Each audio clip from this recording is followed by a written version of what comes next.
Hello, and welcome to another fascinating episode of Furries in the Media. I'm your host, Abergwine, and today I wanted to take a look at Nerd Alert's coverage on the Tony Tigergate Twitter fiasco that happened earlier in 2016. This episode of Furries in the Media is going to be discussing topics that are considered not safe for work. Viewer discretion is advised. Basically what has happened is that many furries, which are a specific group of people, not necessarily sexual, who identify with animals. It can be sexual, and it was in this case. She does mention that furries are people who identify with animals, which is an accurate description of furries. The only hang-up I have is that as soon as she mentioned furries, she immediately jumped in saying it's not always about sex. Now, I don't think she meant to do that on purpose or be malicious with it, but it's a bit of a faux pas that I wanted to take a moment to address. It's like if you're trying to tell someone about a troupe of clowns who went to perform at a children's hospital, and you immediately jump in and say, but they're not like evil clowns or anything. Chances are likely that your friend wasn't thinking that these were evil clowns until you said anything, unless they've had the misfortune of being traumatized by Pennywise.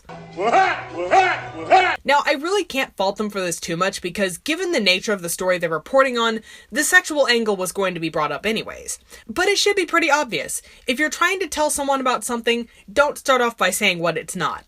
I've seen too many furries make this mistake when they tell people about the fandom, and it doesn't end well.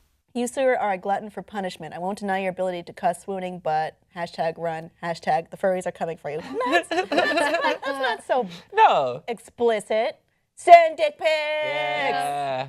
Good job, furries. We really don't have anyone else to blame but ourselves.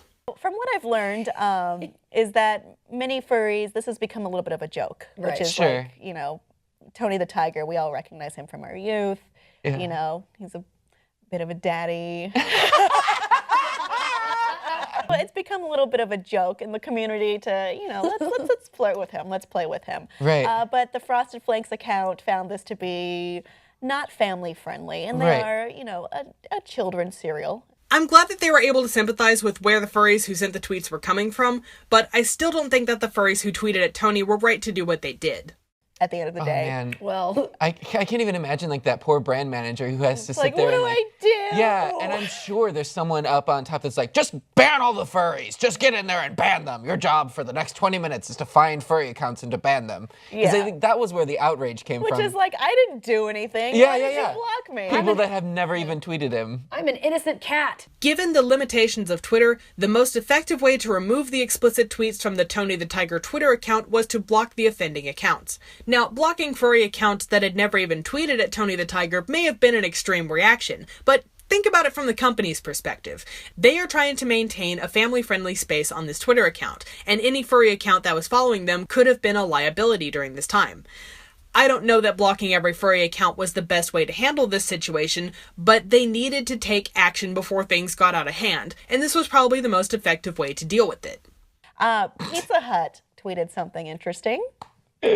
Not first or pizza first, to which, okay, I might have to explain this. Yeah. Nodding is a term that refers to, in biology, the male canine has, when they're during Aroused. Sex, when they're aroused, there is a knot formed at the base of the penis, and basically that keeps it so that the sperm will stay inside of the orifice. And that is commonly used by furries. Yes, what Kim explained here is accurate, and it is a very common joke in the furry fandom. While Pizza Hut's branding may not be as overtly kid-friendly as Frosted Flakes, it still seems like they try to keep their branding relatively clean and family-friendly, and I don't think this joke was appropriate for a public audience. So, Chester the Cheetah has also been responding to furry accounts. And he says, I welcome all fans to my Twitter feed. That's not the voice he does. Yeah. I welcome all fans to my Twitter feed. Satanic Chester? Yeah. Yeah, it ain't easy being cheesy. Yeah. Scales, feathers, or fur. If you enjoy my tweets, then welcome. Yay. That's the way to do That it. is the way. I think that Cheetos saw this situation as an opportunity to build stronger brand loyalty, and because the Cheetos brand targets a more mature audience, they had the luxury of responding to the furries the way they did. You're so flaming hot. Oh, I know I am, but I always appreciate the compliment. Yeah. I feel like this tweet is definitely more appropriate for the audience that would frequent the Cheetos Twitter account.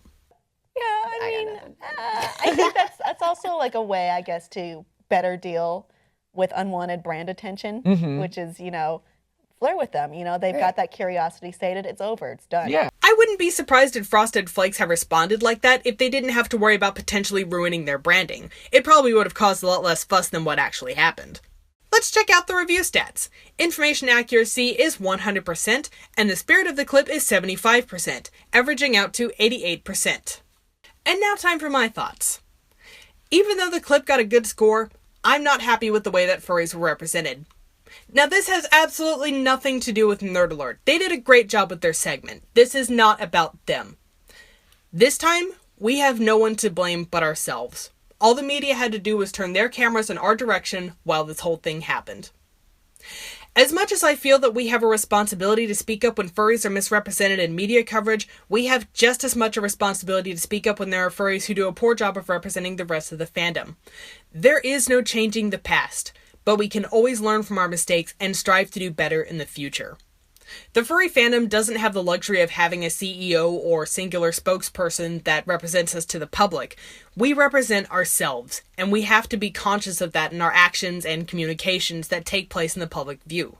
We can all pitch in to help repair and improve the fandom's public image. We just have to take baby steps. But ultimately, we need to remember that communication is the most valuable tool the fandom has access to, and the relationship that the furry fandom has with the public can only improve if we offer positive and honest communication. Well, that's it for today's episode. Have fun, stay awesome. Bye-bye!